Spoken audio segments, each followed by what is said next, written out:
Mesdames, Messieurs, bonsoir. Amoureux du sport, je vous souhaite la bienvenue sur le plateau de la Grande Team. Ravi de vous retrouver pour notre rendez-vous sportif quotidien. Et bien sûr, avant de démarrer, je vous invite, s'il vous plaît, à suivre le sommaire. Et c'est maintenant. On y va. La Grande Team propose ce soir l'actualité sportive d'ici et d'ailleurs. Et c'est dans LGT News. Cannes 2028, 2032 et 2036. Êtes-vous pour une candidature de la Côte d'Ivoire? On en parle au cours de l'actu. Excellente soirée sportive en compagnie de Marie-Christine Beaugré et son équipe.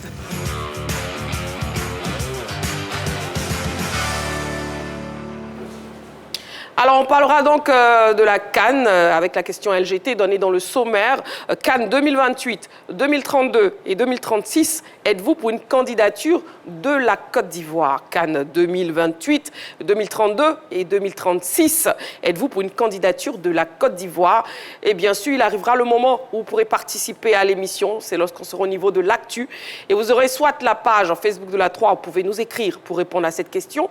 Vous avez soit le téléphone de la 3, dont le numéro est le 27 21 59 93 99, 27 21 59 93 99, précédé de l'indicatif plus 225 si jamais vous nous appelez hors des frontières de la Côte d'Ivoire. Nous sommes en direct sur la 3 jusqu'à 22h. Voilà, pour notre soirée sportive ce soir, je serai donc accompagné de Jean-Philippe. Jean-Philippe, bonsoir. Bonsoir Marie-Christine. Comment vous allez? Je vais super bien. Ravi de vous retrouver. José Diati est aussi là. Bonsoir José. Bonsoir Marie-Christine. Comment vous allez José? Je vais très bien. Et on aura coach Angenor. Coach Angenor, bonsoir. Bonsoir Marie-Christine. Voilà, bienvenue donc à vous, messieurs. On aura donc coach Angenor, José Diati, Jean-Philippe et vous, amoureux du sport, qui nous suivez chaque soir, du lundi au vendredi de 20h30 à 22h, bien sûr en direct sur la 3. La première rubrique de notre émission, c'est LGT News et on y va tout de suite. LGT News. Débutons les news avec l'Open de tennis Noura 2026. Les hostilités démarrent le 7 février. Du 7 au 15 février prochain se tiendra l'Open de tennis Noura 2026 au Tennis Club Golf Hotel. C'est l'information donnée par le directeur de ce tournoi, Souleymane Ouattara, au cours de la conférence de presse qu'il a animée dans la commune de Cocody. Après les deux premières éditions réussies en 2023 puis en 2024, le Tennis Club de la Sodécie revient à la charge avec une compétition plus juste et plus motivante. Toutes les catégories sont concernées avec d'un côté un tournoi intra-école fédéral Noura Academy destiné aux enfants et de l'autre la compétition phare où plusieurs Open sont prévus, notamment chez les messieurs, les dames, les professionnels sans oublier les seniors pro-hommes. Les amateurs ne sont pas en marge. En impliquant son ONG Digit dans ce sport qui est en réalité une passion familiale, Noura Sarasoro veut faire en sorte que sa structure, qui œuvre dans le social, intègre la pratique du tennis dans son programme de formation-développement des jeunes défavorisés. À noter que les athlètes se partageront 4 675 000 francs CFA. Ce sont surtout les enfants défavorisés, du milieu défavorisé qui sont encadrés. À vous, les potentiels pratiquants aussi, et à ceux qui pratiquent déjà, de connaître ces sites-là et puis d'échanger aussi avec les encadreurs ou avec Miss Sylvie qui est là de façon permanente, qui gère au quotidien l'espace ici. Football à présent, division régionale, deuxième victoire de rang pour les Caïmans. Le championnat national de division régionale de la Ligue de Bondoukou était à sa deuxième journée le week-end dernier au stade Ali Timité. Une opportunité que les Caïmans de Gouméré ont saisie pour signer leur deuxième succès de rang. En effet, face au Celtic Football Association en vert et blanc, les poulains de Sanogo Ardiouma ont assuré le service minimum en s'imposant sur le score de 1-0. L'unique réalisation de la rencontre porte la griffe de Fofana Sirabana, visiblement en verve au cours de cette opposition. Cette victoire de rang permet aux Caïmans de Gouméré de conserver la première place au classement général et leur permet d'aborder le prochain match contre leur grand rival Dania Sport avec un capital confiance, un choc qui promet.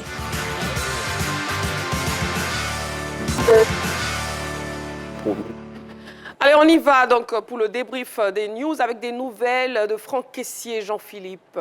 Oui, le capitaine des éléphants de Côte d'Ivoire espéré à Galatasaray en Turquie Comme je l'annonçais la semaine dernière, avec le mouvement de N'Golo Kanté et de bien d'autres joueurs évoluant dans le golfe arabique, beaucoup de joueurs, à l'approche de la Coupe du Monde, sont en train de faire le grand saut pour traverser, je dirais, le Bosphore et se retrouver du côté de la zone européenne, à la frontière ouest du monde arabe.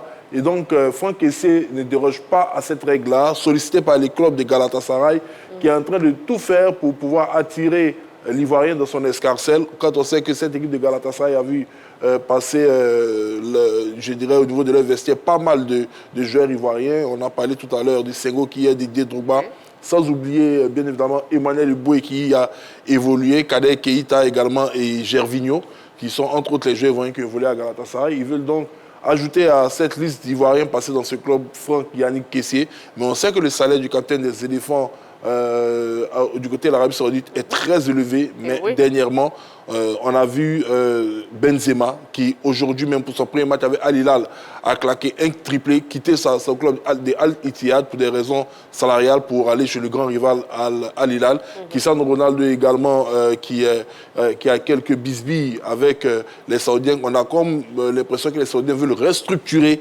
Je ne parle pas de masse salariale au niveau de leur championnat, mais ils veulent, entre guillemets, se débarrasser de certains joueurs pour rajeunir les stars de ce championnat-là. Est-ce que Franck Kessié fait partie de ce contingent de joueurs qu'on veut pousser vers la sortie? Pour l'instant, on ne sait pas si ce sont des rumeurs ou quoi. Mais une chose est sûre, Galatasaray fait le forcing pour récupérer le capitaine des éléphants. Voilà, donc Galatasaray qui fait donc des yeux doux au capitaine des éléphants, Franck Kessié. José Diati, oui, vous rebondissez sur cette information. Oui, je vais terminer par la chute de Jean-Philippe. Effectivement, depuis le retour de la CAN dans son club, je pense que Franck Kessié n'est pas en odeur de sainteté avec les supporters du club qui ont même créé un hashtag pour lui, Franck Kessié out, parce qu'ils estiment qu'il n'a pas un bon rendement depuis qu'il est revenu. Donc il y a de très fortes chances que le capitaine des éléphants, au mercato d'hiver qui va arriver, puisque son contrat s'achève même en juin. Mais aujourd'hui, selon les derniers pourcentages qui sont communiqués sur tous les différents sites de transfert market, Galatasaray se positionne avec 49% de le voir partir dans ce club. En tout cas, c'est tout bénéf pour lui. Et puis bon, et je pense que retrouver la compétition dans ce championnat, dans le championnat européen, ce serait très bon pour la sélection aussi ivoirienne. En tout cas, on attendra donc de voir, messieurs. Et puis avec coach Agenor, on parle de Fofana Datro. Oui, bien sûr, Fofana Datro, comme on l'avait déjà dit sur ce plateau, il n'est plus réellement à présenter. Il est toujours dans son cursus, avec pas mal de problèmes. Je pense qu'aux dernières nouvelles, il revenait à Chelsea pour pouvoir finir le championnat, je vais dire la deuxième partie du championnat. Mais malheureusement, là, il est prêté pour Strasbourg, où il sûrement viendra pour apporter, je dirais, un peu d'eau au moulin concernant l'attaque de cette équipe. Nous savons tous que Fofana Datro est un joueur d'un niveau, j'ai même envie de dire, international sur le plan africain, qui petit à petit est en train de se faire connaître. Mais avec tous les problèmes en ce moment qu'il a, je pense que Strasbourg est peut-être une très bonne option pour lui, afin qu'il puisse au moins être peut-être appelé en équipe nationale. Très bien. En tout cas, Fofana Datro qui file en prêt à Strasbourg. José Diati. Oui, c'est un garçon qui était promu à un très bel avenir, hein, très bel avenir. Malheureusement, parti à Chelsea, dans des conditions vraiment déjà même au niveau du pays ici, des conflits avec son club formateur. Bon, après il s'est retrouvé en prêt, il revient, on l'attendait encore à Chelsea, on le prête. Bon, c'est aussi la vie des professionnels. Hein. Bon, on espère vraiment que tout ira bien, sinon c'est un garçon qui est promu à un très bel avenir. Voilà. En tout cas, bonne chance pour la suite. Fofana Datro, la question LGT pour ce soir, Cannes 2028, 2032 et 2036, êtes-vous pour une candidature de la Côte d'Ivoire? Vous avez la page Facebook de la 3, vous avez le téléphone de la 3, vous avez donc ces deux canaux pour nous joindre et pour participer à l'émission. On va marquer une petite pause, amoureux du sport, vous ne bougez surtout pas. Dans quelques secondes seulement, on se retrouve sur ce même plateau pour la suite de notre émission. A tout de suite. Nous sommes de retour sur le plateau de la Grande Team. Nous sommes en direct sur la 3 jusqu'à 22h. Bien sûr, c'est votre émission essentiellement sportive. Ici, nous parlons de l'actualité sportive, de toute discipline sportive. Encore, voilà. Et pour le focus de ce soir, nous aurons un invité, mais déjà focus.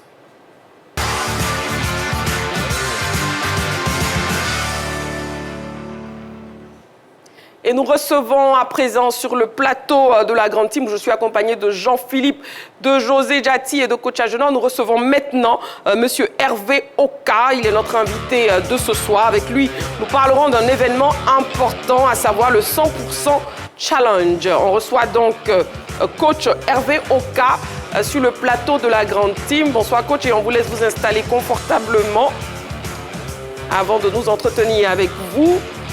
Coach, bonsoir. Bonsoir. Comment vous allez? Je vais bien. D'accord, ravi de vous recevoir. Déjà, c'est quoi exactement le 100% Challenge et pourquoi ce concept, s'il vous plaît? Le 100% Challenge, c'est une sorte de kermesse sportive où on va regrouper plusieurs participants, amateurs, professionnels, dans une arène où il y aura des exercices accessibles à tout le monde. On s'est inspiré des grands événements internationaux et pouvoir créer un de ce genre-là afin de vulgariser un peu la pratique du fitness ici en Côte d'Ivoire, mais le rendre accessible à tout le monde, pas seulement le réserver aux élites.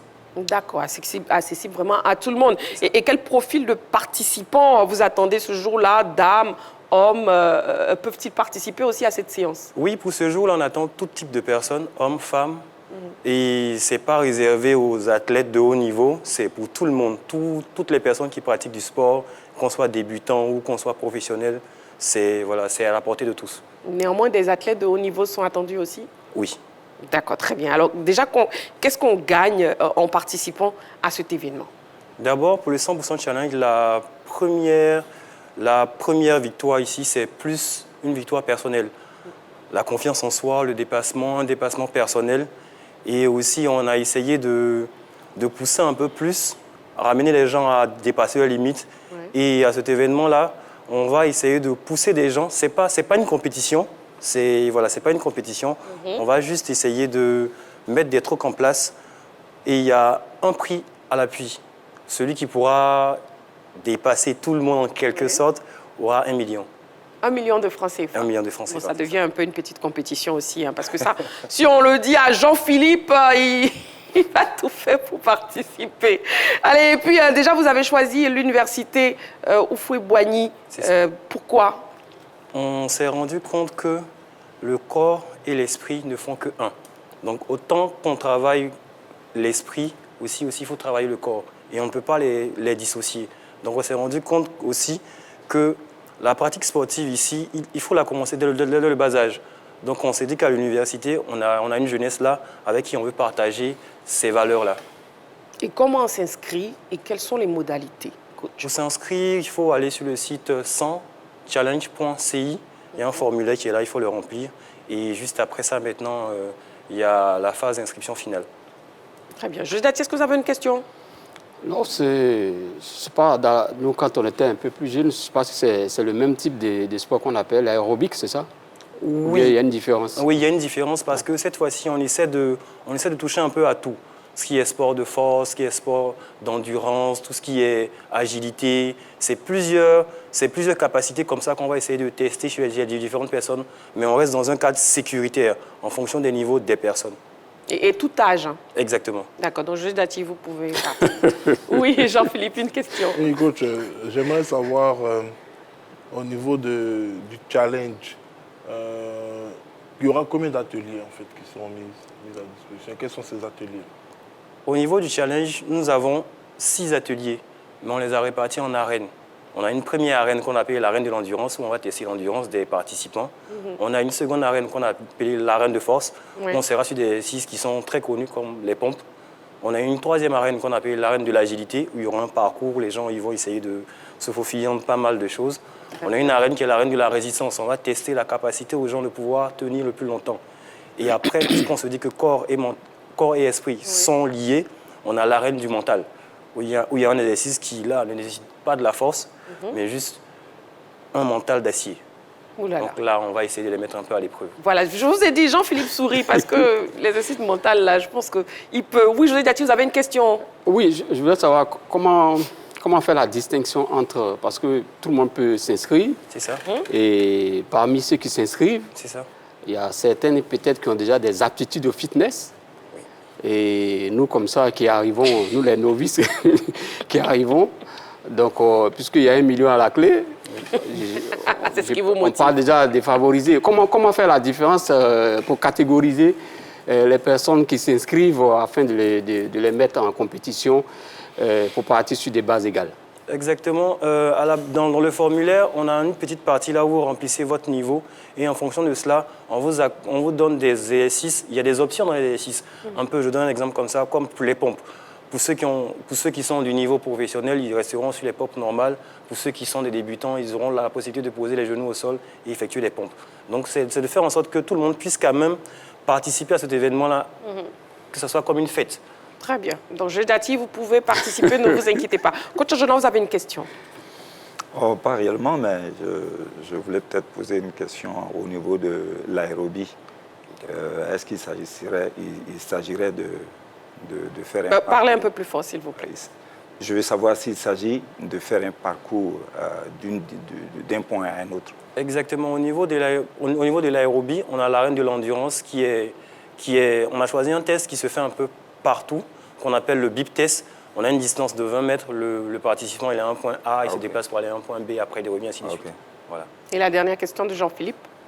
Est-ce qu'il y a quand même des hommes de fitness reconnus, je veux dire d'athlètes professionnels locaux, voire peut-être internationaux de la sous-région de l'Europe, qui sont annoncés sur cet événement? Sur cet événement, on aura la présence de quelqu'un qui est très connu, Oli La Machine, qui viendra participer à cet événement-là. Et il y a plein d'autres encore qu'on va citer après.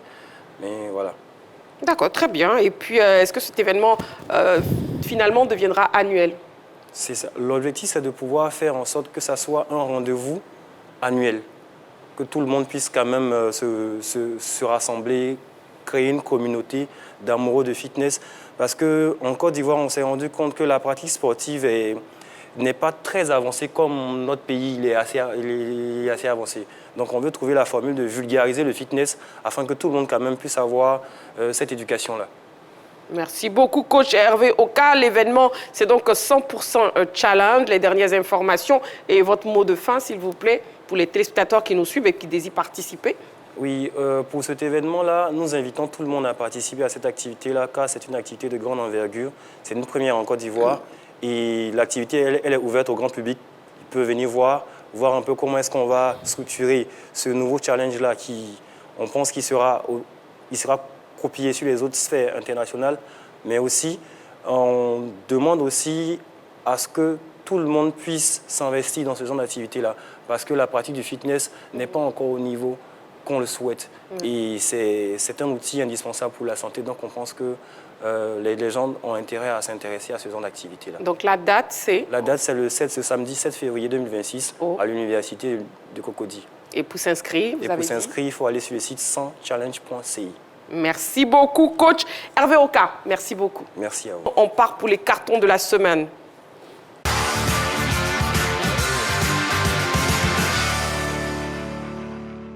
Les cartons de la semaine, donc, c'est un principe très simple. Chaque chroniqueur, chaque membre de la team choisit de commenter un fait de l'actualité sportive et il attribue un carton selon son appréciation.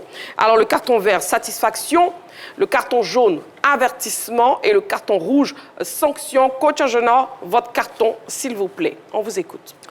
Alors, mon carton vert, je l'adresse particulièrement à Simon Adingra.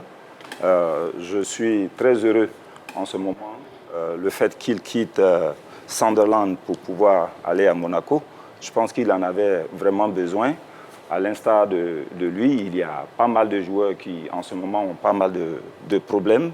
Et donc, s'il a suivi ce pas, je pense que c'est assez important pour lui. Je sais combien de fois il pense que c'est important parce qu'il a raté la CAN. Alors, il faut qu'il aille au mondial. Et pour cela, il faut qu'il ait un temps de jeu parce que c'était la raison principale pour laquelle il n'avait pas été sélectionné.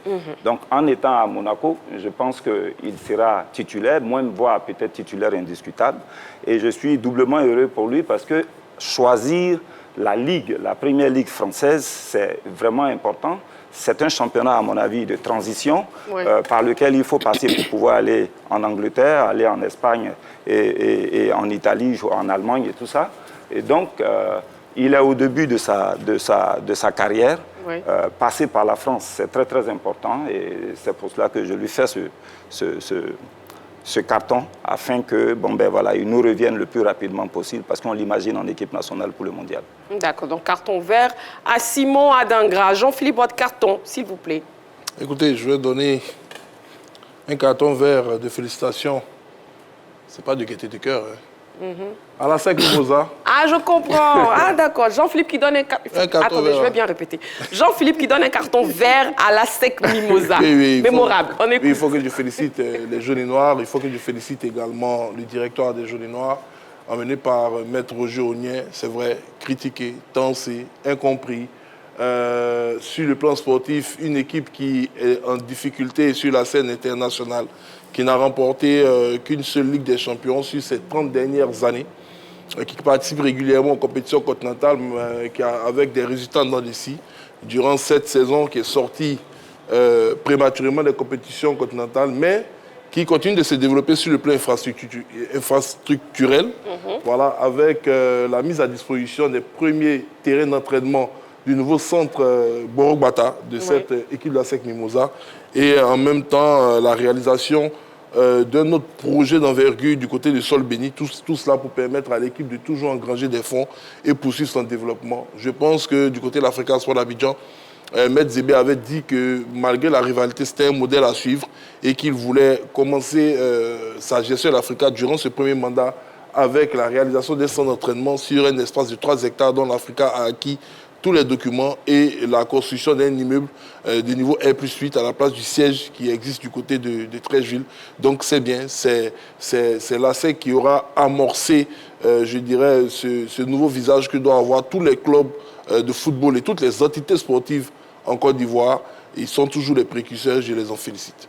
Merci beaucoup Jean-Philippe, c'était trop beau pour être vrai jusqu'à la fin. Vous avez tout fait pour introduire l'Africa Sport dedans. Il fallait que ça soit fluide. D'accord, donc vous avez félicité en même temps l'Africa Sport. Bon, très bien. En tout cas, on note que Jean-Philippe a donné un carton vert à la SEC Mimosa. José Diati, on vous écoute votre carton, s'il vous plaît. Oui, mon carton, c'est un carton jaune que je décerne aux dirigeants du FC San Pedro.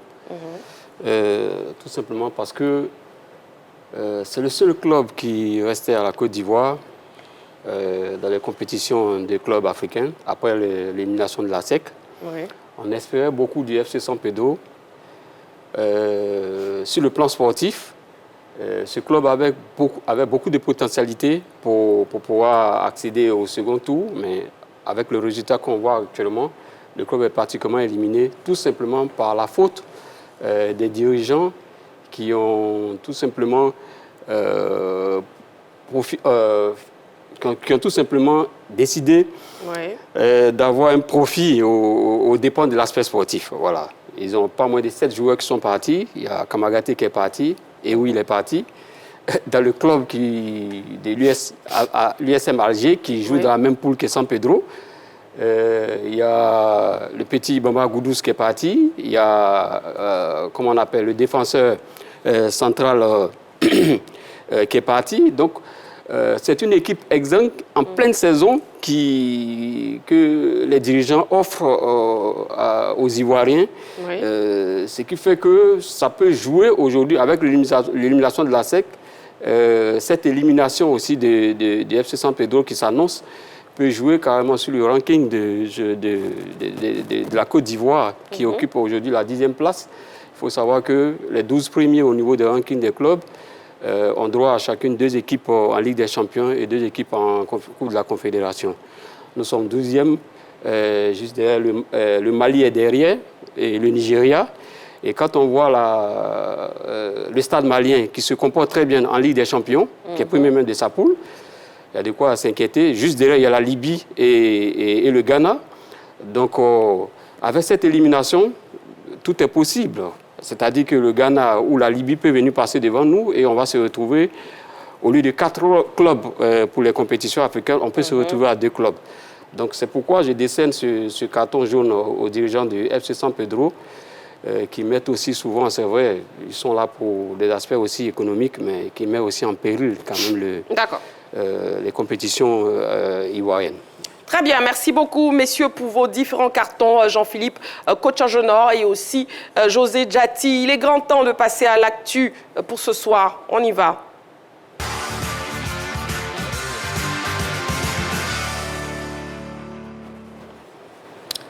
Il est arrivé le moment où vous pouvez participer à l'émission. Je vous redonne la question LGT, objet du débat. CAN 2028, 2032 et 2036. Êtes-vous pour une candidature de la Côte d'Ivoire? CAN 2028, 2032 et 2036. Êtes-vous pour une candidature de la Côte d'Ivoire? Le téléphone est ouvert. Le numéro de téléphone, c'est le 27 21 59 93 99, 27 21 59 93 99, soit la page Facebook de l'A3. Les candidats ne se bousculant vraiment pas pour l'organisation des 3 prochaines éditions de la CAN, la CAF pourrait se tourner vers des pays disposant d'infrastructures déjà prêtes.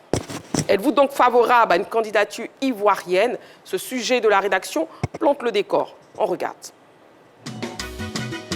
La refonte du calendrier des compétitions internationales de la Confédération africaine de football a rebattu les cartes de l'organisation de la CAN. Ainsi, Patrice Motsepe, président de l'institution, a annoncé qu'après l'édition de 2027 au Kenya, en Tanzanie et en Ouganda, la compétition passera à une périodicité quadriennale à partir de 2028. Le processus d'appel à candidature pour les 3 prochaines éditions a été lancé et la date limite fixée au 1er février 2026. Cependant, les exigences du cahier de charges et les délais apparaissent comme des facteurs bloquants. La preuve, à ce jour, seule l'Éthiopie a formellement déposé un dossier. Le Maroc, un temps pressenti pour recevoir la compétition en guise de répétition grandeur nature de la Coupe du Monde 2030, s'est refroidi suite à la finale houleuse de la CAN 2025 opposant le pays hôte au Sénégal. Quant à l'Afrique du Sud, elle a annoncé un projet de co-organisation avec le Botswana et la Namibie. L'Égypte a également manifesté un intérêt. Le constat est que les pays ne se bousculent vraiment pas. Cette réalité devrait pousser la CAF à revoir ses plans. Le président Patrice Motsepe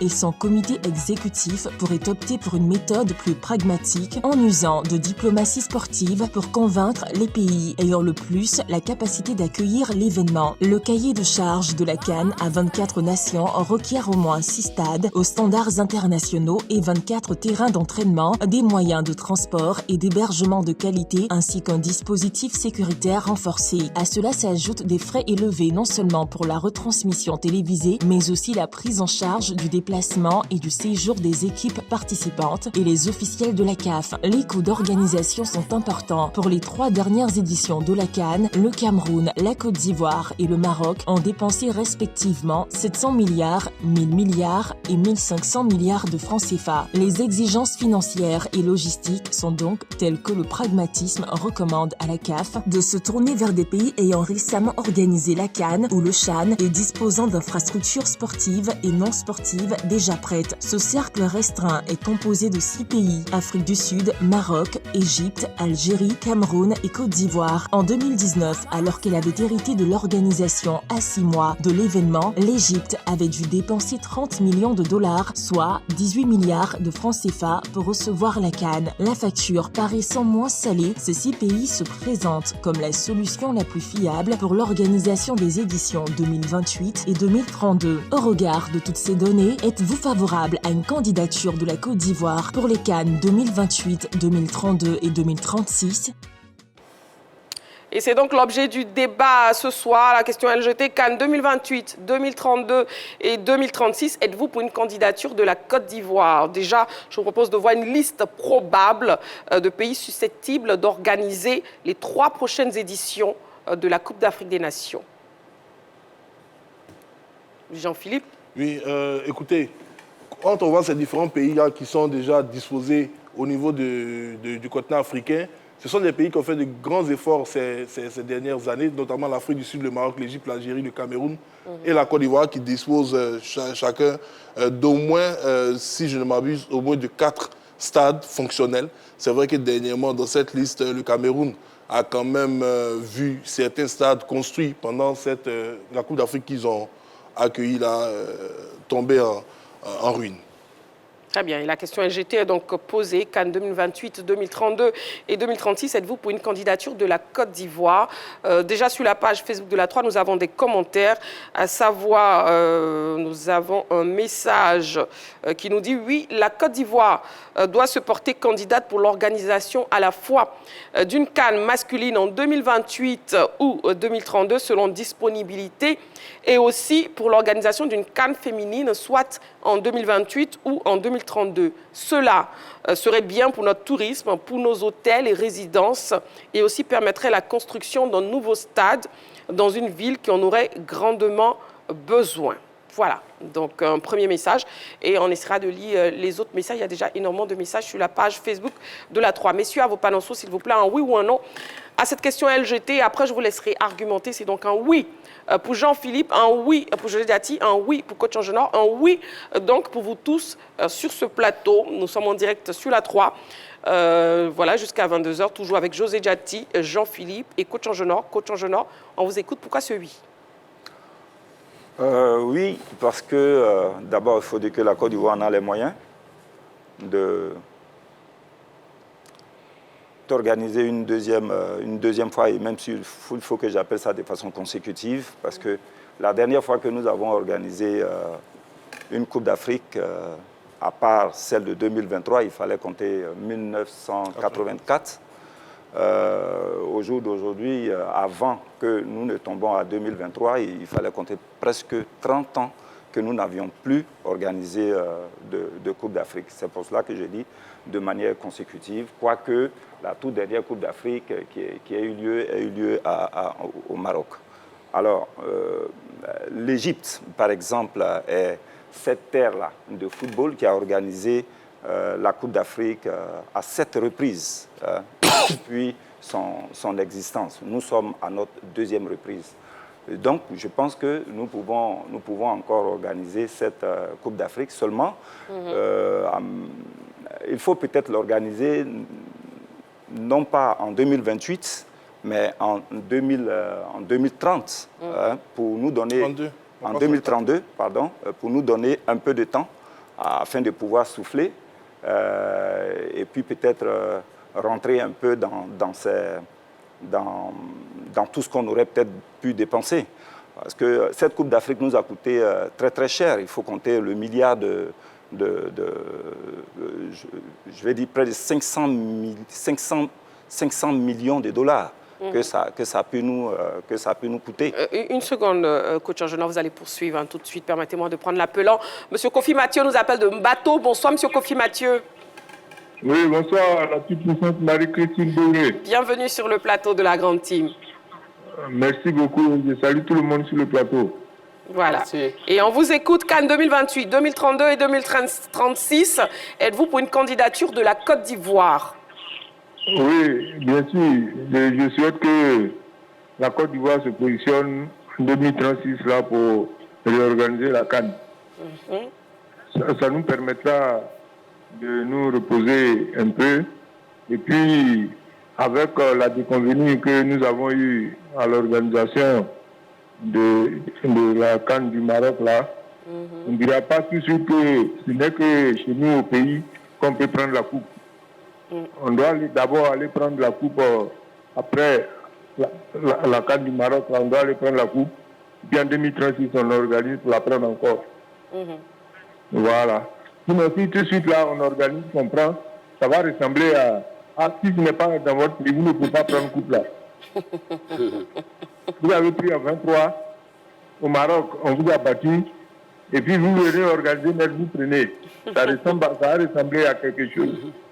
Donc, Un pays n'a qu'à organiser devant le Maroc ici. On va aller prendre, pour mettre les choses en ordre. Et puis en 2036, on organise, on prend encore et puis bon. D'accord. On va donner accès à d'autres aussi. Très bien. C'est bien noté. Merci beaucoup, M. Kofi Mathieu.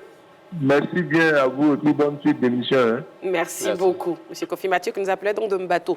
Coach Angenor, je vous laisse poursuivre. Alors, je parlais de ce que ça a pu bien coûter, 500 millions de dollars, mais je pense un peu plus, voire 1 milliard de dollars, ce qui est autour de 600 milliards, ou voire 500 milliards de francs. Et donc, on a besoin de rentrer un peu dans nos comptes.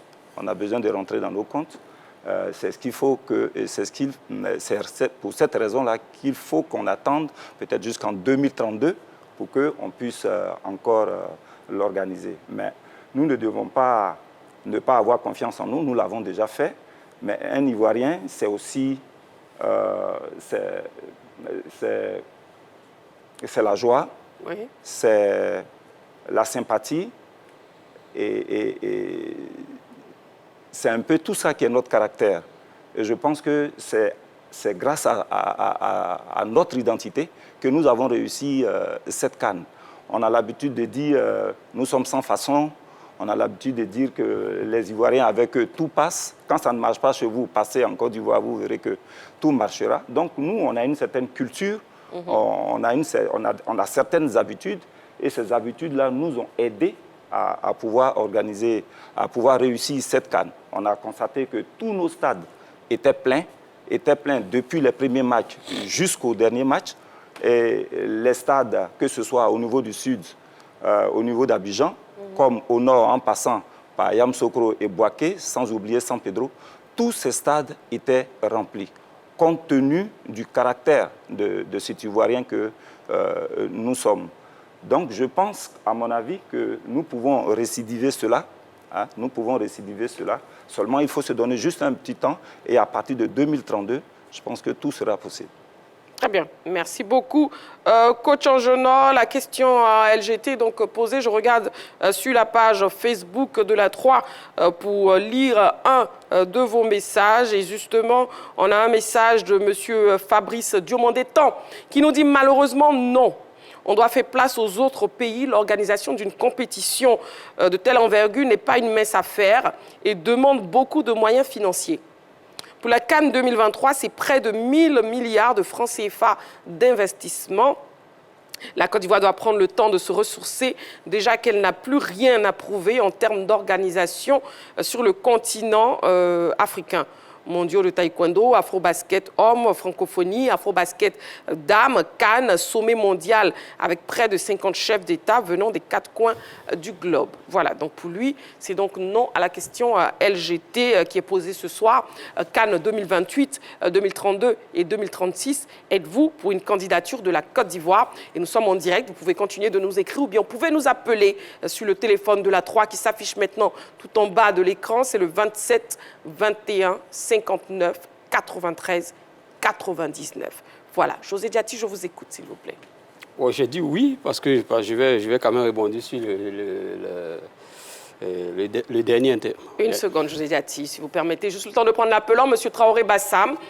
Bonsoir, M. Traoré Bassam. Bonsoir, Marie-Christine. Bienvenue sur le plateau de la Grande Team. Vous nous appelez d'où, s'il vous plaît? J'appelle de Benjerville. De Benjerville. Bienvenue sur le plateau de la Grande Team. Bien. Et on vous écoute. Vous pouvez répondre à la question LGT. Oui, Marie-Christine. Oui. C'est important pour nous. C'est important pour la Côte d'Ivoire d'organiser cette CAN en 2028. Parce que les pays comme l'Égypte, ils ont remporté beaucoup de coupes. Parce qu'ils en ont organisé beaucoup. Si nous organisons beaucoup de coupes, je pense que nous pouvons prendre beaucoup de coupes. Donc nous avons les infrastructures, nous avons tout ce qu'il faut pour organiser les coupes. Donc quand il y a un pays qui est défaillant, si on nous fait appel, il faut immédiatement qu'on intervienne pour organiser cette CAN. Parce que c'est vraiment important, ça donne encore de la valeur au pays. Donc vous avez bien vu que hier, la Coupe du Monde est venue se promener ici pour partir. Sur 10 pays qui va compétir, ils ont choisi la Côte d'Ivoire pour nous envoyer la Coupe du Monde. Ça veut dire que nous commençons à avoir des audiences après l'organisation de 2023. Donc, je pense que nous devrons encore postuler pour 2028, même si possible pour 2036 encore. D'accord. C'est bien noté, M. Traoré Bassam. Merci beaucoup pour votre participation à l'émission. Allez, bonne émission à vous. Merci beaucoup. Et il nous appelait donc de Bingerville. Et on reviendra tout à l'heure, en deuxième partie de l'actu, on reviendra sur la venue du trophée de la Coupe du Monde 2026. Ce sera tout à l'heure. Pour l'heure, on laisse José Diati poursuivre. Commencez même. Oui. Allez-y. J'ai dit oui parce qu'il y a un appelin qui a parlé tout à l'heure pour dire que la Côte d'Ivoire n'a plus rien à prouver au niveau de l'organisation. Mais c'est justement parce que la Côte d'Ivoire n'a plus rien à prouver que la CAF nous sollicite. Parce que la CAF peut estimer qu'elle n'aura pas de soucis quand la Côte d'Ivoire va organiser cette compétition. Il faut dire que depuis que la compétition est passée de 16 à 24 équipes, ça devient aujourd'hui très compliqué pour les nations de l'organiser. Et parmi les nations qui peuvent organiser cette compétition, la Côte d'Ivoire y figure. Voilà, parce qu'on a d'abord les infrastructures, on a l'expertise organisationnelle, on a l'accueil, c'est-à-dire le peuple même. Il faut voir que la Côte d'Ivoire, ici, est un pôle où on retrouve toutes les sensibilités de nationalité et tout le monde se retrouve. C'est un facteur qui est très important. On a dit, par exemple, que pendant la CAN au Maroc, il y a eu plus de spectateurs, mais on oublie qu'il y a eu 8 stades. Il y a eu 8 stades, contrairement à la Côte d'Ivoire qui a eu 6 stades. Donc, quand on fait le ratio, on peut voir que la mobilisation, il y a eu 8 stades, mais les stades n'étaient pas aussi pleins qu'en Côte d'Ivoire. Donc, pour tous ces éléments, la Côte d'Ivoire a vraiment des capacités d'organiser la CAN, que ce soit même en 2028 et puis, ou bien en 2032 ou 2036. En 2027, déjà, il y aura une compétition. Déjà, on constate que c'est 3 pays qui vont participer à la co-organisation de cette CAN. Donc, ça veut dire que ce n'est pas facile.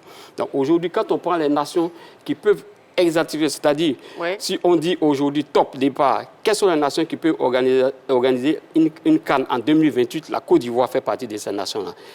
Y compris le Maroc, bien sûr, y compris peut-être l'Égypte. Même le Ghana, aujourd'hui, ne peut pas postuler. On a mis le Cameroun dedans, mais ça serait un peu difficile aujourd'hui. Parce que les infrastructures au Cameroun, après la CAN 2021, tout le monde sait comment ces infrastructures ont été un peu dégradées. Donc oui, la Côte d'Ivoire peut organiser peut organiser cette compétition en 2028, que ce soit en 2032 ou en 2036, parce qu'on a les infrastructures, on a l'expertise organisationnelle, on a le public pour.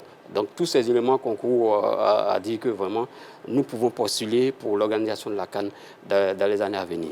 Les années à venir. Très bien. Sur la page Facebook de la 3, nous avons Romaric Junior Conan qui nous dit « Je pense que l'organisation d'une CAN permet le développement, donc je pense que nous sommes légitimes. » Ok, très bien.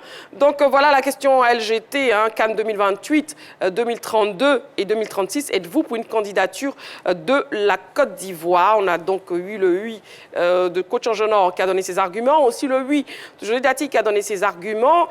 Avant d'écouter Jean-Philippe qui a donné aussi un oui, avant d'écouter ses arguments. Voyons déjà les pays qui désirent justement se présenter pour organiser la CAN. En infographie, s'il vous plaît. CAN 2028, 2032 et 2036, liste des probables candidats. Pays intéressés, Éthiopie, Guinée équatoriale, Angola et Rwanda. Et aussi liste des probables candidats.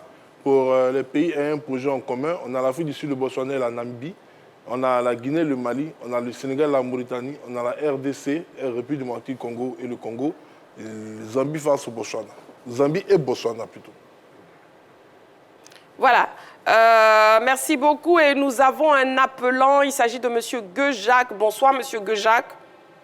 Oui, bonsoir Maman Christine. Bienvenue sur le plateau de la Grande Team. Vous nous appelez d'où s'il vous plaît? Oui, j'appelle d'Atingué précisément. Vous appelez d'où? Du Nord. Vous appelez d'Atingué. D'accord, très bien. Oui.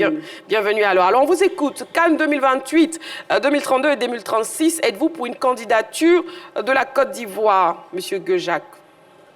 Oui, maman, il faut dire que pour vous avoir, c'est pas facile. Donc voilà, après la CAN, oui. La première, comment on appelle le contact avec vous ce soir? Oh. Bon, je voudrais dire d'abord félicitations à notre président de la République pour la grande organisation qu'il a fait. Donc, moi, en tout cas pour moi, la Côte d'Ivoire est encore bien placée pour organiser cette coupe-là. Pourquoi? Parce que, nous avons les meilleures infrastructures. Deuxième, à souligner, nous avons le public de la Coupe d'Afrique. Ça, en tout cas, toute l'Afrique sait. Oui. Vous voyez, un exemple, la Coupe d'Afrique qu'on vient de regarder. Est-ce que, si on veut comparer là, le public qu'on a eu en Côte d'Ivoire, c'est ce qui a été, comment on appelle, à la dernière Coupe? Non.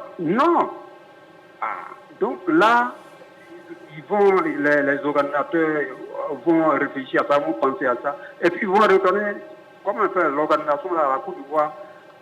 Bon, si comment on appelle, 28, ça sera plus proche, mais 32, forcément, ça sera la Côte d'Ivoire. D'accord. Voilà, c'est ce que je voulais dire. Merci beaucoup, monsieur Guejac. Merci.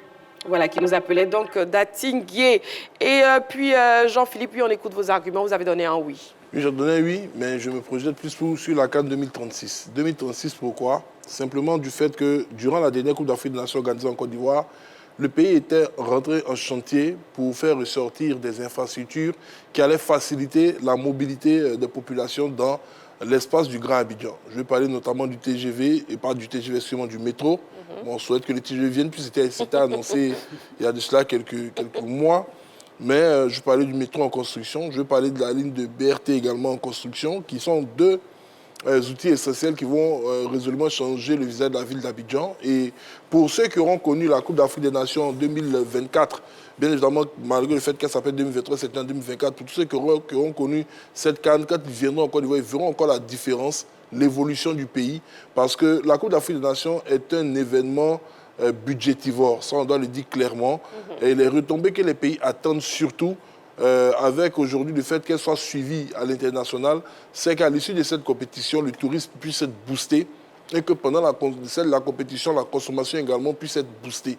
Donc, au vu de cela, la Côte d'Ivoire ayant mis beaucoup investi beaucoup d'argent dans la dernière Coupe d'Afrique des Nations, on sait combien de stades on avait, d'où nous sommes partis, où nous sommes arrivés, avec toutes les infrastructures qui en ont résulté. Aujourd'hui, si on doit organiser la Coupe d'Afrique, ce serait sûr qu'on ne va pas remettre les mêmes sommes d'argent. Avec le très bon entretien des terrains et autres, la construction des réceptifs hôteliers de haut niveau dans différentes villes, je pense qu'on a la capacité d'être éligible, mais pour moi, il ne faudrait pas se précipiter. Il faut laisser 2028 se faire tranquillement. Il faut laisser 2032 également se faire paisiblement. Et puis solliciter la Confédération africaine de football afin de pouvoir organiser la CAN 2036. Et une confidence que je vous fais, la CAF a vraiment envie de revenir ici en Côte d'Ivoire pour la Coupe d'Afrique des Nations. Ils ont vraiment envie de revenir ici. Et donc, voilà, c'est maintenant à nos dirigeants de pousser la réflexion sur les autres priorités du pays, tout en n'oubliant pas de continuer de doter le pays d'infrastructures sportives. Moi, je suis un homme, c'est vrai, nous tous aimons tout ce football des sports demain. Et je le disais, il fallait profiter de ces grands événements-là pour construire au moins à côté des salles omnisports pour les autres disciplines sportives et permettre à la Côte d'Ivoire de pouvoir organiser chaque année de grandes compétitions. Très bien. Et on note qu'en 2019, l'Égypte a dépensé 18 milliards de francs CFA, 18 milliards de francs CFA pour l'organisation de la Coupe d'Afrique des Nations. Est-ce que ce montant, vous pensez qu'il est dans les cordes de la Côte d'Ivoire? José Diati, 18 milliards avait investi l'Égypte. Oui, bien sûr, 18 milliards, c'est de l'argent, mais ce n'est pas de l'argent pour la Côte d'Ivoire quand même. La Côte d'Ivoire est un pays très solide. Bon, l'Égypte a dépensé 18 milliards, mais il faut dire que aussi l'Égypte avait déjà des infrastructures. Hein. Ils avaient déjà des infrastructures. En 2006 déjà, il y avait déjà deux stades déjà au Caire, le stade militaire et puis le grand stade du Caire de 100 000 places. Ouais. Donc, j'estime que 18 milliards, ce n'est pas aussi exorbitant pour la Côte d'Ivoire. Pour la Côte d'Ivoire. Oui, Jean-Philippe. Non, ce que je voulais dire sur ce budget, il faut dire déjà que l'Égypte était une candidature de pompiers. Elle devait venir rapidement organiser la compétition en lieu et place du Cameroun qui n'avait pas encore fini de se préparer pour l'événement. Ensuite, les infrastructures existent en Égypte. L'Égypte a proposé 6 stades. 5 stades étaient dans la ville du Caire et le dernier stade était, je crois, à Alexandrie. Voilà, Alexandrie. Vous voyez, c'est un pays qui a déjà toutes les infrastructures que nous sommes en train de construire ici. Et également, je crois que cette Coupe d'Afrique des Nations qui s'est déroulée en 2019 s'est déroulée avec l'arrivée de la pandémie de Covid, je crois. Et donc, il n'y avait pas beaucoup de mobilité. Non, les supporters y étaient, mais ils n'étaient pas aussi nombreux que ceux qu'on a connus ici en Côte d'Ivoire. Et c'est un pays qui, voyez-vous, étant dans une zone régionale, je ne vais pas parler d'instabilité, mais je dirais grisée, a toujours eu un niveau très élevé de sécurité. Donc pour eux, quand la Coupe d'Afrique arrive, ben, c'est comme s'ils vivaient un événement au quotidien. Raison pour laquelle, pour donner de l'argent pour organiser l'événement, ce n'était pas une difficulté pour les dirigeants. Ça dit, c'était les frais d'hébergement, logement et autres, les per diem des volontaires et autres. Mais pour la Coupe d'Afrique qu'on a vue en Côte d'Ivoire et au Maroc, je pense qu'ils seront obligés de revoir certains standards. Ce ne sera pas le même budget. Ça, il faut... Ce ne sera pas le même budget. Oui, coach Argenor, on vous écoute.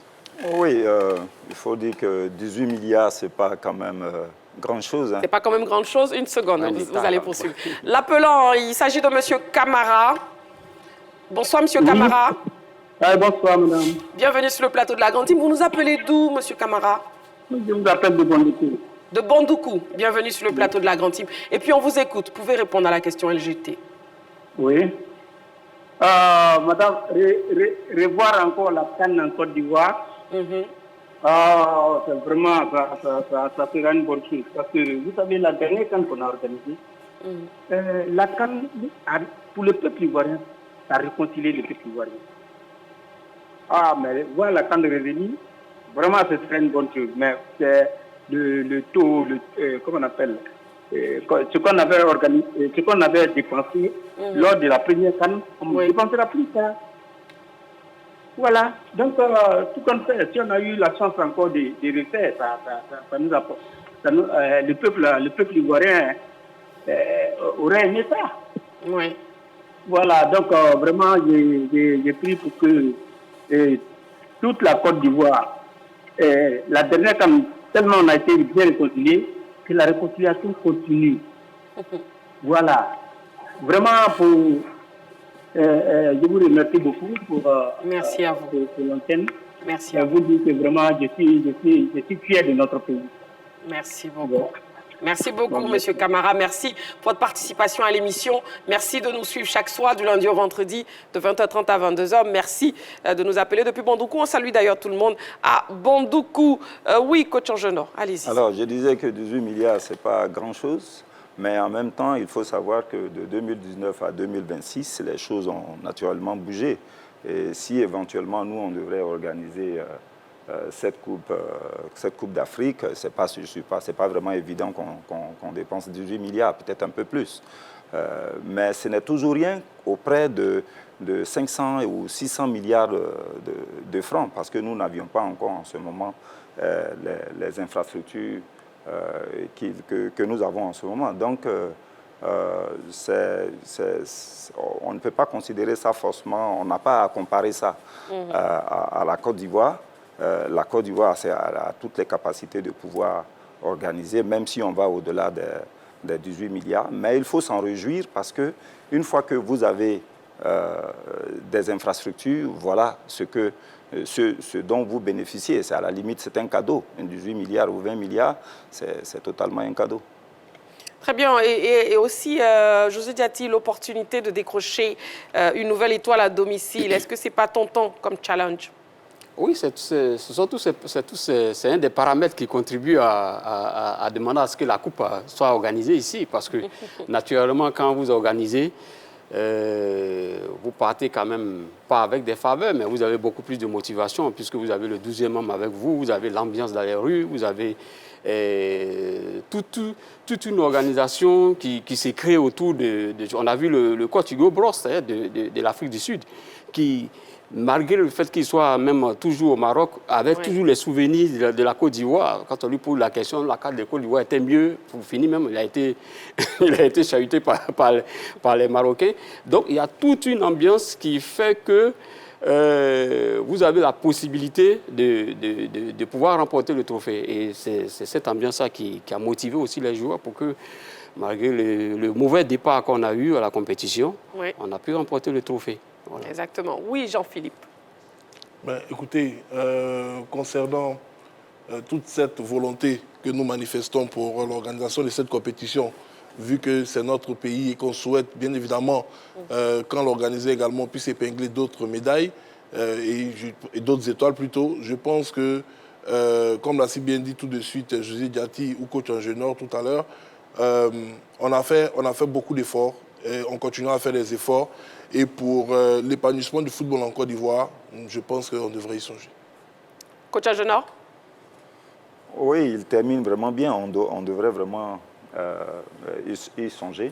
Et moi, je pense qu'on va peut-être se répéter là-dessus parce que une troisième étoile, pardon, une quatrième étoile, et voir une non, on va l'avoir avant. Hein, on va l'avoir. Comment? On va avoir l'étoile avant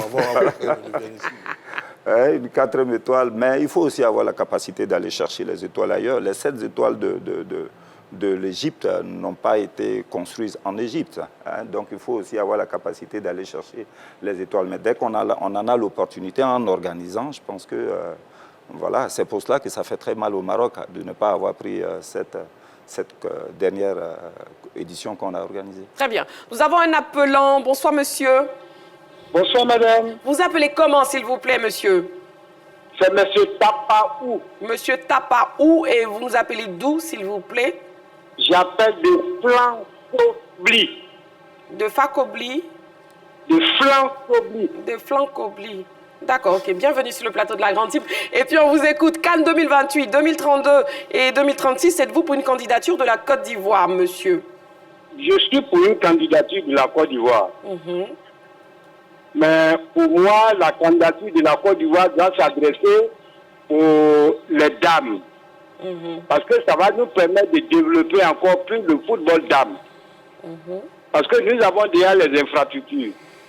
Nous venons d'organiser tout juste la CAN 2023. Si on prend la Coupe d'Afrique des Nations pour dames, ça va encore nous permettre d'avoir de bonnes équipes sur le plan féminin. C'est mon souhait. C'est pourquoi je dis la Côte d'Ivoire peut prendre. Pour les garçons, je souhaite qu'on prenne ça dans les environs de 2032, parce que ça va nous permettre aussi, on va voir nos joueurs qui ont 19 ans, et sera en maturité, et ça peut nous permettre encore de remporter la Coupe d'Afrique des Nations. D'accord, c'est bien noté. Merci beaucoup, monsieur, pour votre participation. Merci. Je vous en prie. La question LGT, Cannes 2028, 2032 et 2036, êtes-vous pour une candidature de la Côte d'Ivoire? Le public sportif aussi s'est exprimé sur la question. On l'écoute. Oui, bien sûr. Je suis pour cette candidature parce que d'abord, nous sommes champions d'Afrique, je vais le dire. Et puis, bon, on a organisé 2 fois la Cannes, donc ça s'est vraiment dit, s'il y a une 3e Cannes encore qui se présente, moi, je suis pour la Côte d'Ivoire. Oui, je suis prêt parce que quand je regarde mon pays, la Côte d'Ivoire, je sais que même s'il organise encore la CAN, ça sera chic. Et puis, comme on le dit même, elle ne va pas regretter parce que la Côte d'Ivoire elle-même, elle représente, comme on dit même, la Côte d'Ivoire peut bien s'amuser en Côte d'Ivoire ici. Bon. Oui, je suis d'accord pour cette candidature parce que nous sommes capables d'organiser cette coupe chez nous en Côte d'Ivoire. Parce qu'en 2023, on a montré à tout le monde entier que nous pouvons organiser la CAN chez nous en Côte d'Ivoire. C'était tellement beau, intéressant, tout s'est bien passé. Le président a tout organisé et c'était bon. Voilà, merci donc au public sportif et aussi merci à vous, messieurs, et merci à vous, très chers téléspectateurs, pour vos différents appels et aussi vos différents messages sur la page Facebook de la 3. Nous avons un deuxième sujet au niveau de l'actu qui concerne bien sûr la venue du trophée de la Coupe du Monde 2026 dans le cadre de sa tournée mondiale. Le trophée original de la Coupe du Monde FIFA était à Abidjan mardi. Retour donc sur ce séjour au bord de la lagune Ébrié et c'est un élément de notre reportage Jean-Baptiste Assouan. On regarde.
Présent moi et mes amis par rapport à la présentation de la Coupe du Monde et c'est pourquoi nous sommes là pour voir la Coupe du Monde et s'amuser un peu. Déjà, c'est un sentiment de joie parce que la Coupe du Monde pour tout passionné de football, c'est quelque chose d'exceptionnel.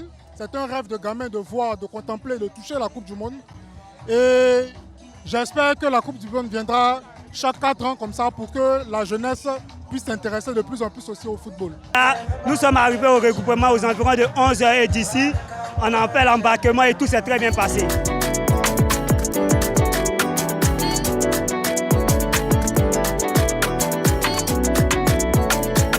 Il est magnifique, hein, vraiment. Je suis vraiment honorée de le retrouver, de le voir. Et puis là, il y a... Voilà. Voici les petites photos. Aujourd'hui, on a appris qu'il y a la Coupe du Monde qu'on doit présenter aujourd'hui comment on appelle, à Sofitel. Et voir la Coupe du Monde en face, c'est très passionnant. Parce que moi-même, je suis un passionné du football. Je suis content de prendre la photo à la Coupe du Monde. Et maintenant, je souhaite bonne chance à mon pays. Voir les trophées en vrai, c'est vraiment une source de motivation pour moi et tous mes coéquipiers présents.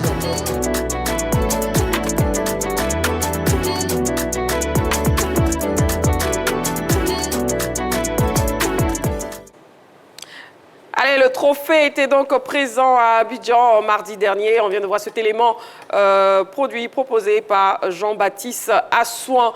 Justement, Jean-Philippe, oui. Oui, c'est une bonne chose que ce trophée-là arrive ici dans son tour du monde, dans les différents pays qualifiés pour cette compétition qu'il est en train de faire.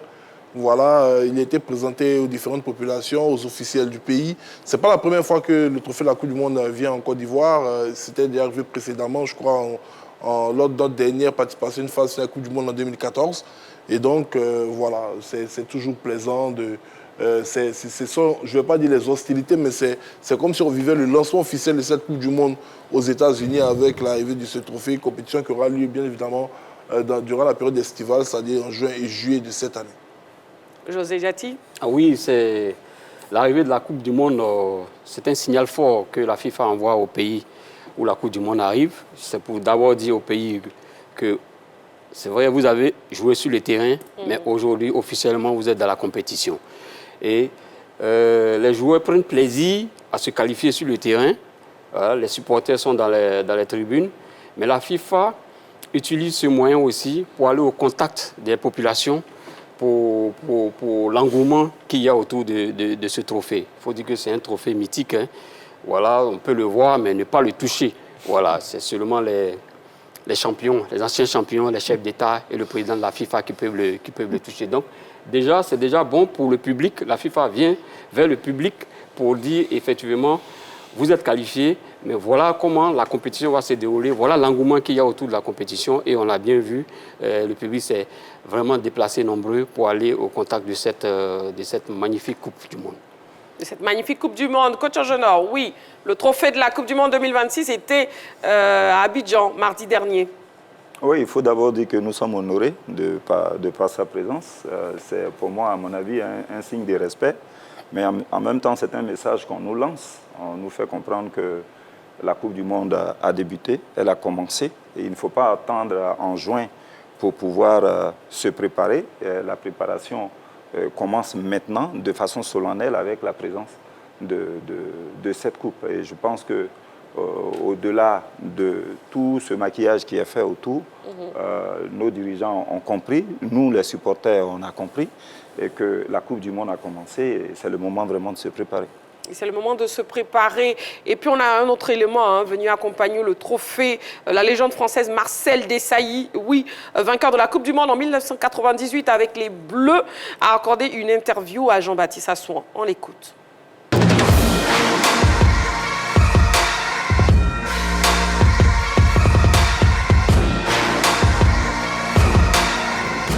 Un sentiment de bonheur, un sentiment que la Côte d'Ivoire a envie d'aller dans l'excellence. Ils se sont qualifiés, ils ont fait une des plus difficiles choses qui soient, puisqu'ils font partie des 9 équipes africaines qui vont participer à cette Coupe du Monde. La particularité de cette Coupe du Monde, c'est qu'effectivement, une des équipes africaines va pouvoir certainement aller en finale, comme l'a fait le Maroc précédemment, atteint la demi-finale et rendre l'Afrique fière. Je ne sais pas si on peut la gagner, mais en tous les cas, on aimerait bien battre le record du Maroc. Voilà. Et la Côte d'Ivoire a ce potentiel-là, surtout qu'elle a, en anglais on dit « the believe », la croyance.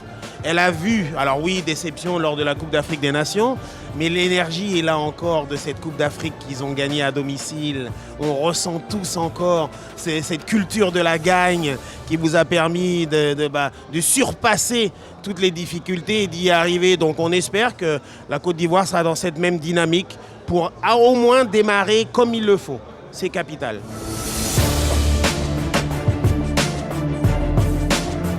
Non, on a déjà le Sénégal qui lui surfe sur une dynamique positive puisqu'il est allé chercher la gagne lors de la CAN. On a le Maroc, c'est évident. L'Égypte a aussi, avec Salah et d'autres joueurs, vraiment un potentiel de faire mal.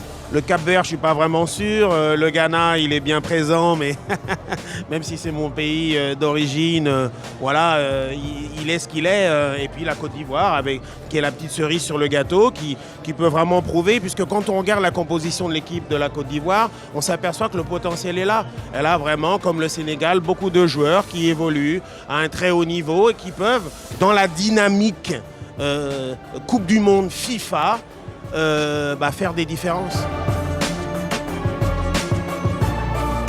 Il faut qu'il mette en place sa philosophie, qu'il adapte sa philosophie au type de joueur qu'il a en place et qu'il ne les déstabilise pas parce que l'adversaire sera de très haut vol et il va dénaturer la composition de son équipe pour aborder certains matchs. Il faut rester simple. Chacun à sa place, discipline, répétition d'efforts, discipline, je l'ai dit. Voilà, tout est là pour la Coupe du Monde et puis surtout bien démarrer la compétition. C'est une évidence qu'on veut que la Côte d'Ivoire réussisse sa Coupe du Monde comme toutes les autres équipes africaines.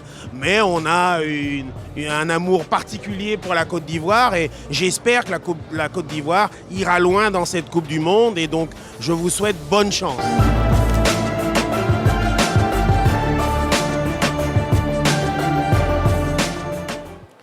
Interview donc de Marcel Desailly, vainqueur de la Coupe du Monde en 1998 avec les Bleus.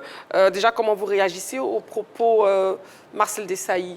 Oui, Jean-Philippe. Écoutez, il est venu en Côte d'Ivoire en tant qu'ambassadeur FIFA, des légendes, ambassadeur des légendes. Il a remporté la Coupe du Monde, il a la légitimité, la légalité pour toucher ce trophée-là, à main nue, comme on le dit. Et donc, il est originaire du Ghana, pays voisin, où il vit, en alternance avec la France. Il connaît très bien l'Afrique et il n'a pas manqué d'être assez dithyrambique sur la Côte d'Ivoire, sur les qualités de son équipe, sur le pays dans sa généralité. Et voilà, c'est cela quand on participe au grand rendez-vous, cette visibilité que ce genre d'événement-là apporte, même, je ne vais pas dire à son infime valeur, mais ça permet quand même pour un moment d'avoir la Côte d'Ivoire dans l'œil de l'appréciation de plusieurs personnes. Et on sait qu'aujourd'hui, le dynamisme lié au tourisme permet donc le développement du pays et tous ces éléments-là concourent à cela. Parce que sur l'une des photos, j'ai vu des responsables de Côte d'Ivoire tourisme, plein d'autorités politiques également qui sont venus à l'arrivée de ce trophée-là. Donc, je suis très content en tout cas que cet événement soit déroulé ici. Merci beaucoup. Jean-Philippe, oui, José Diati. Oui, c'est une légende. Marcel Desailly, excellent défenseur. Et puis bon, c'est une légende, ce franco-ghanéen. Il faut dire aussi que c'est un excellent chroniqueur, un excellent chroniqueur et un excellent commentateur de match, franchement. Et on voit son éloquence, hein? C'est-à-dire, à la limite, s'il n'était pas devenu footballeur, il pourrait devenir journaliste. Franchement, c'est un monsieur que moi je suis particulièrement, que j'ai toujours suivi particulièrement, notamment même quand je couvrais les Coupes d'Afrique des Nations. J'allais toujours vers lui, il y avait deux personnes vers lesquelles je partais toujours. Il y a Marcel Desailly, bon, Basile Boli, c'était un Ivoirien, Marcel Desailly et Feu Pape Diouf, parce qu'ils avaient cette expertise-là, cette expertise de décortiquer un match. Et quand vous l'interviewez et quand vous le retransmettez dans votre journal ou bien dans votre radio et que ça revenait en Côte d'Ivoire, c'était vraiment très, très, très intéressant. Donc c'est un monsieur que moi j'admire et je suis très content de le voir en tant qu'ambassadeur aujourd'hui de la FIFA. Marcel Desailly, on écoute coach Angenor, oui, sur Marcel Desailly. Oui, Marcel Desailly, grand joueur en son temps, peut-être à présenter aux Ivoiriens. Parce qu'il est ghanéen et il a joué pour la France. Je pense qu'il a fait part aussi de l'épopée de 1998, quand la France a pris la Coupe du Monde. Marcel Desailly était là. Mais aujourd'hui, dans son intervention, ce que j'ai remarqué, je pense que Jean-Philippe l'a dit, il a été vraiment dithyrambique sur la Côte d'Ivoire. Mais je ressors de ses propos aussi sa confiance. Il a une grosse confiance concernant les différentes écuries africaines. Il a accepté un tout petit peu le Cap-Vert, mais à ce niveau, je ne suis pas vraiment d'accord avec lui, parce que le Cap-Vert a en ce moment un football très, très élevé, en tout cas en équipe nationale. Et donc, moi, je suis quand même heureux qu'ils le disent, parce que sur ce plateau, je l'ai déjà dit, que les Européennes et les Européens s'apprêtent, que les Sud-Américains s'apprêtent. L'Afrique, pour cette Coupe d'Afrique et cette Coupe du Monde, a vraiment son mot à dire. Et quand il dit que l'Afrique doit normalement passer le stage des demi-finales qu'a atteint le Maroc, je suis totalement d'accord avec lui. Et justement, est-ce que les éléphants ont vraiment un coup à jouer dans cette Coupe du Monde 2026, Jean-Philippe? C'est une évidence, hein. On a déjà participé à 3 phases finales de Coupe du Monde, 2006, 2010 et 2014. On n'est pas allé en 2018 et en 2022. Et on n'a jamais passé le premier tour de ces compétitions. Cette année, c'est 64 pays. Possibilité pour les meilleurs troisièmes de se retrouver au tour suivant. Beaucoup de meilleurs troisièmes d'ailleurs. Et donc, quand on regarde tous ces aspects, on se dit non, ce ne serait pas normal que la Côte d'Ivoire sorte au premier tour. Il faudra aller titiller les grands. Il faudra aller le plus loin possible dans cette compétition. Mais tout dépendra, je dirais, de la direction de la Fédération de football et du staff technique des éléphants. C'est à eux de mettre en place un programme pour, sinon la qualité existe bel et bien chez tous ces garçons qui seront convoqués pour nous représenter au mondial nord-américain. José Diati. Oui, mais le coach même a déjà donné le ton. Hein. Le coach a a déjà dit, son objectif, ce n'est même pas de passer le second tour, c'est d'aller encore un peu plus loin. Et avec la configuration nouvelle de la Coupe du Monde avec 48 clubs, 48 pays, franchement, ne pas passer le premier tour, ce serait un échec parce que déjà, les 3 compétitions de Coupe du Monde que nous avons faites, en 2006, on a eu 3 points quand même. En 2010, on est passé même à 4 points. On est passé à 4 points, c'est-à-dire qu'on serait, dans la compétition actuelle, on serait déjà presque passé au deuxième tour. Donc, il y a de la place, il y a de la place. Et des nations qui sont qualifiées pour... les nations africaines qui sont qualifiées pour la Coupe du Monde, je pense qu'à côté du Maroc, du Sénégal, je pense que la Côte d'Ivoire fait partie quand même de ces nations qu'on attend le plus à cette Coupe du Monde. Très bien. Le trophée de la Coupe du Monde 2026 était donc présent ici à Abidjan mardi dernier. LGT News, les news données en début d'émission, on vous laisse les revoir encore une fois. LGT News. Débutons les news avec l'Open de tennis Noura 2026. Les hostilités démarrent le 7 février. Du 7 au 15 février prochain se tiendra l'Open de tennis Noura 2026 au Tennis Club Golf Hotel. C'est l'information donnée par le directeur de ce tournoi, Souleymane Ouattara, au cours de la conférence de presse qu'il a animée dans la commune de Cocody. Après les 2 premières éditions réussies en 2023 puis en 2024, le Tennis Club de la Sodécie revient à la charge avec une compétition plus juste et plus motivante. Toutes les catégories sont concernées avec d'un côté un tournoi intra-école fédéral Noura Academy destiné aux enfants et de l'autre la compétition phare où plusieurs Open sont prévus, notamment chez les messieurs, les dames, les professionnels sans oublier les seniors pro-hommes. Les amateurs ne sont pas en marge. En impliquant son ONG Digit dans ce sport qui est en réalité une passion familiale, Noura Sarasoro veut faire en sorte que sa structure, qui œuvre dans le social, intègre la pratique du tennis dans son programme de formation-développement des jeunes défavorisés. À noter que les athlètes se partageront 4 675 000 francs CFA. Ce sont surtout les enfants défavorisés, du milieu défavorisé qui sont encadrés. À vous, les potentiels pratiquants aussi, et à ceux qui pratiquent déjà, de connaître ces sites-là et puis d'échanger aussi avec les encadreurs ou avec Miss Sylvie qui est là de façon permanente, qui gère au quotidien l'espace ici. Football à présent, division régionale, 2e victoire de rang pour les Caïmans. Le championnat national de division régionale de la Ligue de Bondoukou était à sa 2e journée le week-end dernier au stade Ali Timité. Une opportunité que les Caïmans de Gouméré ont saisie pour signer leur 2e succès de rang. En effet, face au Celtic Football Association en vert et blanc, les poulains de Sanogo Ardiouma ont assuré le service minimum en s'imposant sur le score de 1-0. L'unique réalisation de la rencontre porte la griffe de Fofana Sirabana, visiblement en verve au cours de cette opposition. Cette victoire de rang permet aux Caïmans de Gouméré de conserver la première place au classement général et leur permet d'aborder le prochain match contre leur grand rival Dania Sport avec un capital confiance, un choc qui promet. Wilfried Singo pour convaincre Franck Kessié de rejoindre les rangs de Galatasaray. Réussiront-ils à faire revenir en Europe le champion d'Afrique 2023? Les prochaines heures nous situeront. Transfert. Fofana Datro file en prêt à Strasbourg.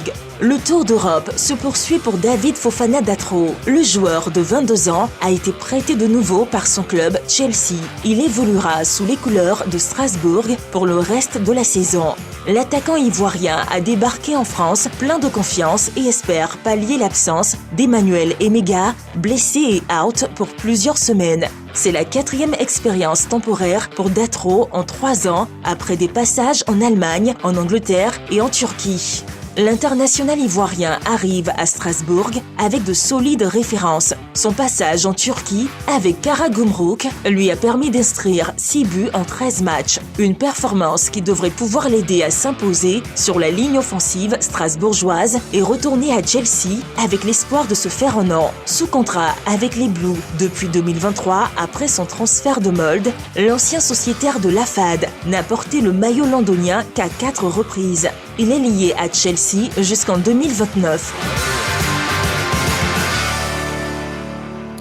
Voilà, allez, c'est la fin de la grande team pour ce soir. Merci, messieurs. Merci, Jean-Philippe. Merci à vous, Marie-Christine. Je vous en prie. Merci, José Diati. Merci, Marie-Christine. Je vous en prie. Merci, coach Agenor. Merci à vous, Marie-Christine. Je vous en prie. Merci à vous, amoureux du sport. Rendez-vous est donc pris demain en direct 20h30. D'ici là, prenez soin de vous. Et n'oubliez pas, faites toujours du sport.